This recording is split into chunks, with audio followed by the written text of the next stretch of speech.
네, 지난 시간에 학교 폭력의 개념에 대해서 알아봤습니다.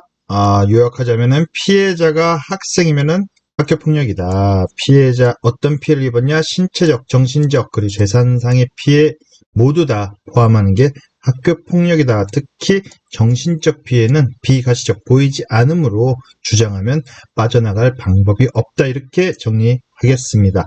오늘은 그 내용 중 우리가 결국에는 집중 기간을 통해서 한 문장을 이해하려고 해요. 그래서 오늘은 상해, 폭행, 감금, 약취, 유인 이게 뭔지 한번 알아보도록 하겠습니다. 이것은 학교폭력 유형 중에 신체폭력에 해당합니다. 신체폭력, 상해폭행, 상해폭행이 뭐죠? 신체를 손, 발 등으로 때려서 고통을 가하는 행위. 물리적으로 직접 때리는 거예요. 그걸 상해폭행이라고 합니다. 이런 것은 혼란의 여지가 없죠. 감금, 여러분들 영화상에서 어디 지하실에 철컹철컹 쇠사슬로 잠금 이런 것만 감금이라고 생각하는데, 자, 문구를 한번 볼게요. 일정한 장소에서 쉽게 나오지 못하도록 하는 행위.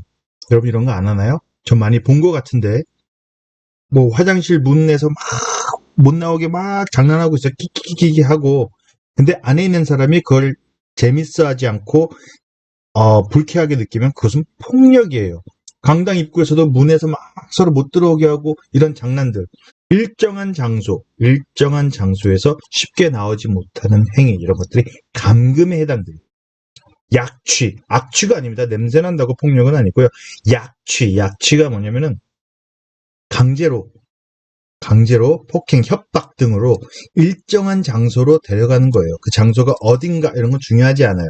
어떤 장소로, 자, 여러분 이런 거 하나요, 안 하나요? 약취, 악취가 아니라고 했어요. 약취, 협박으로. 이런 사례가 있죠. 3대3 친구들끼리 싸웠어요. 서로 담합을 해서, 야, 언제 우리 학교 앞 어디 담벼락에서 보자. 안 나오면 죽어. 각오해. 협박이죠. 협박으로 일정한 장소로 데리고 가요. 그걸 약취라고 합니다. 학교 폭력에 해당이 돼요. 그리고 유인, 뭔가 이렇게 꼬시는 것, 이런 것만 유인이 아니라 상대방을 속이거나 유혹해서 이 또한 일정한 장소로 데려가는 거예요. 어떤 장소는 상관이 없습니다. 법에서 딱 폭력이다 아니다 판단하는 기준은 속였어? 이런 경우가 있죠. 야, 둘이 3대3 이 친구들 간에 다퉜어요. 그래서 화해해서 어디서 보자. 공원에서 보자. 근데 가보니까 화해장이 아니야. 여러분들 서로 집단이 또 욕하고 있어요. 자, 화해하자고 속여놓고 그래서 유혹해서 일정한 장소로 데려가는 행위, 이것이 유인에 해당합니다. 그리고 지난 시간에 분명히 장난이 성립하려면 뭐라 그랬죠? 너, 상대방, 주변인 모두가 재밌고 행복해야 그게 장난이에요. 근데 그 중에 한쪽이라도 불쾌감을 느끼면 그것은 더 이상 장난이 아니고 일방적인 폭력에 해당됩니다. 자, 장난을 빙자해서 마음껏 꼬집고 때리고 밀치고 이런 것들 모두 다 학교 폭력에 해당합니다. 자, 이러한 사례들이 여러분 실생활에서 어떻게 적용되는지 한번 더 이해를 돕기 위해서 보도록 하겠습니다. 장난 한번 볼게요. 장난. 16분 지났네요. 장난 한번 봅시다. 이런 거, 팔 때리기 이런 거. 머리 치고 가기 이런 거. 그다음에 외모 비하하는 거. 외모 비하 있겠어요. 맨날 동물 돼지 닮았다. 두더지 닮았다. 공룡 닮았다. 그런 거. 아니면 게임 하면서 그런 거 게임 캐릭터 이런 거 얘기하기죠. 패드립 하는 거. 그다음에 자고 있는데 의자 빼고 자고 있는데 책상 내려치고 거기다가 출석부를 내려치고 하여튼 이상한 애들이야. 다 이거 이상한 애들. 가방 발로 차고 이런 거. 그다음에 처음엔 이런 거 있어요. 처음엔 이거를 우리가 학기 초다 보니까 조금 금방 친하게 되려고 팔 때리고 도망가고 이런 거 하잖아요.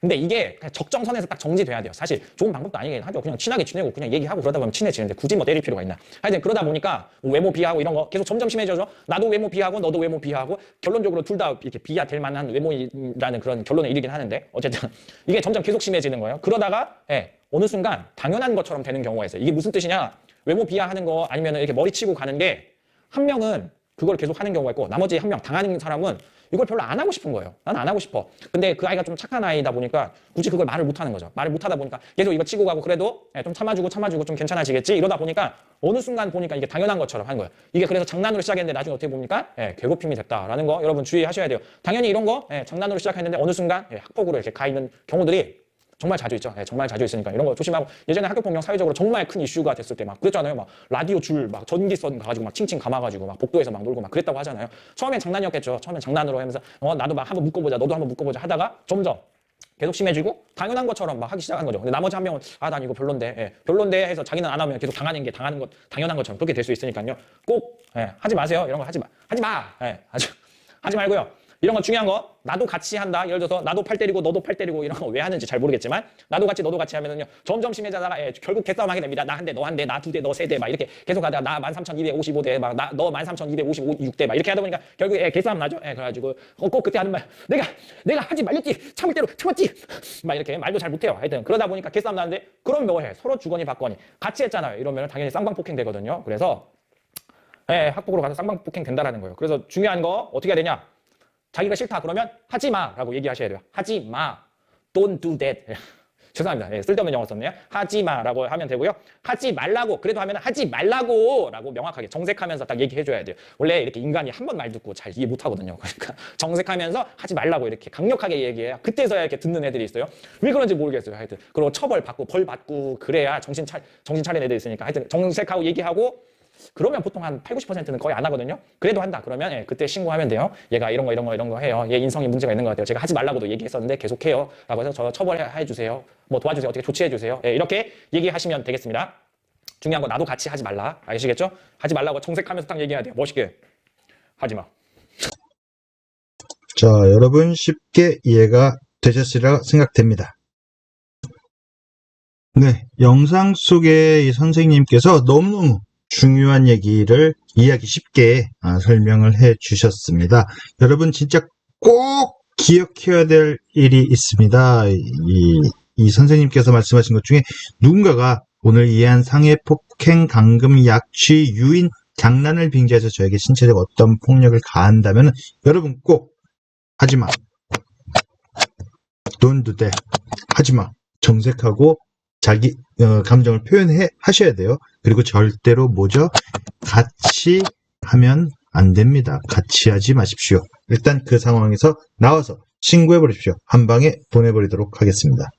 네, 오늘은 학교폭력 유형, 신체폭력에 대해서 여러분 함께 알아봤고요.